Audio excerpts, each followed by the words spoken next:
Good evening, my name is Joseph Kuruma, and I'm presenting class diagrams for the old and new systems that I'm looking at in this research.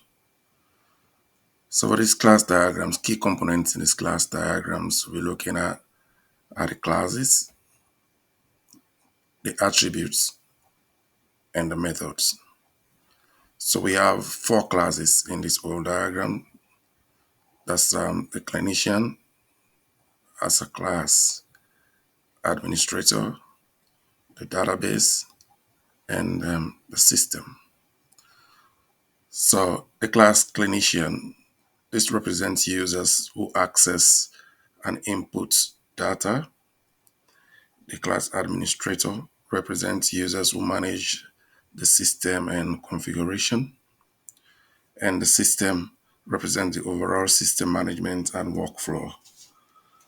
So here, the attributes in this class diagram for clinicians, we have name and ID as attributes. That's the same for administrators. We have name and ID as attributes.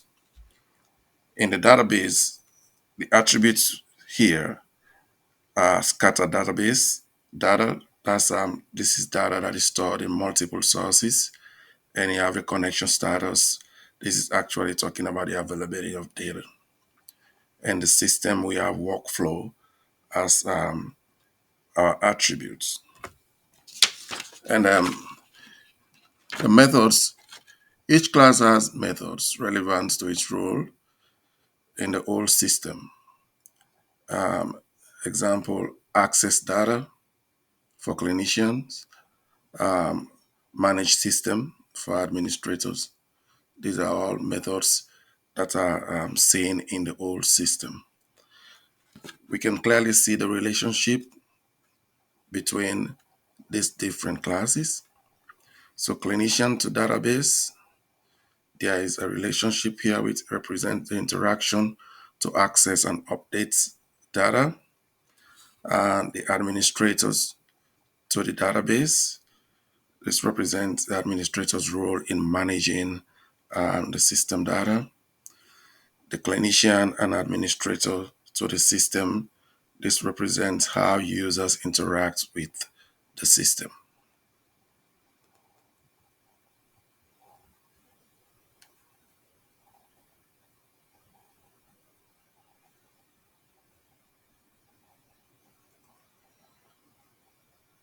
For the new system that we are looking at, we're still looking at the same key components as we did for the old system. And that's it. We're looking at the class, the attributes, and the methods. So for this one, we have five classes. We have the clinician, represent the users who access and updates patient data, including remotely. The administrators who represent users who manages, configures, access control, and system settings. The centralized database. This is a single reliable source of all patient data with backup capabilities. And the administrator workflow. And this handles automated data and validation and the processing of data. And of course, the cloud system here, which manages secure remote access and multi-factor authentication. So the key attributes in this new system in the centralized database include storing patient data and also the backup. It has backup status here as well.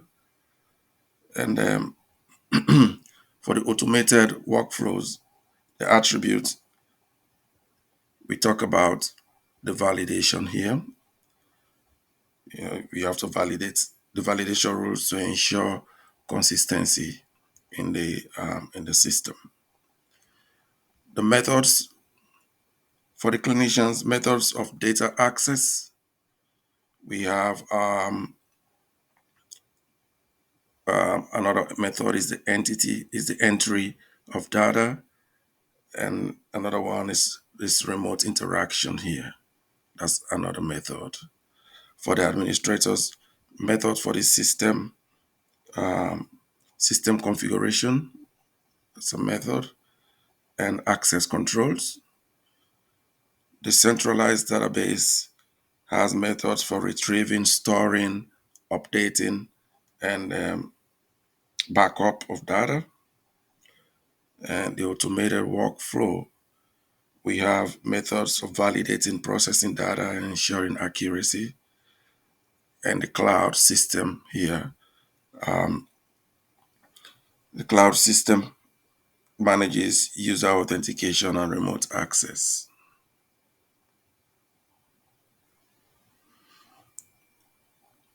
So there's a relationship that we can see here from the arrows as they go. The clinician to the centralized database. This represents direct relationship or interaction to access and update data, clinician and the centralized database. The clinician uses the workflows for automated data entry. There's a relationship there. The clinician to the cloud system. There's interaction which enables remote work and secure access. The administrator to all components oversees system management and configuration. The cloud system to the centralized database. There's a synchronization of data for remote accessibility. So, in a nutshell, this is basically the class diagrams for the old and the new system. We are kind of seeing key components of the classes, the attributes, and the methods were discussed in both systems. And thank you very much for watching.